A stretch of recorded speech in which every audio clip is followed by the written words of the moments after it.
going to show you in this segment how to do the sort of braided strap look that you might have seen in some of our photographs on our website.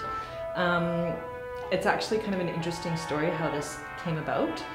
When I was at one of the fashion markets in Vancouver, my uncle came to see me, and he saw me kind of fiddling around on the mannequin with the dress, and he said, "Hey, let me show you something."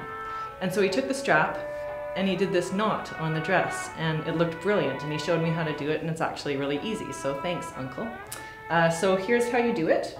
If you wanted to, you can basically put the braided part anywhere you like. I'm just going to show you down here just for ease. So we're starting with a halter. Let go of that strap and just take this strap, and what you want to do is you want to make a loop like so, and then you're going to pull the tail through the loop and make another loop like so. I've heard that this is similar to crocheting. I don't know how to crochet, but if you know how to crochet, then you'll know right away this is what you're doing. So you pull the loop through and you keep going with that tail and pulling it through the previous loop. Another key to this is to make sure that those loops are quite tight. You don't want them too loose, otherwise it's going to look really loose at the end. So just sort of a snug loop, just enough to get your fingers through, and keep going. So I'm just going to keep going with that till we get to near the end.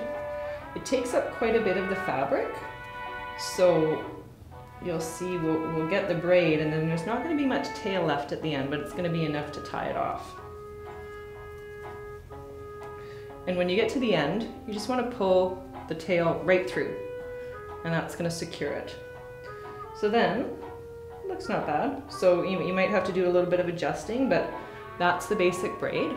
The braided part is finished now, so what you want to do is take the other strap that was just waiting there and just put that strap across your waist, and then you can lay this strap wherever you like. So maybe just under the bust there. And like I said, you're just going to have a small tail of that left at the end, but that's enough to tie it off and to make a little bit of a bow. And that's how you do that basic braid. And so on some of our shots on the website, we show the strapless version with the braid placed up here.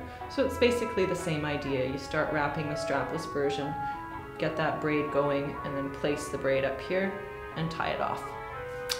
Thanks for watching.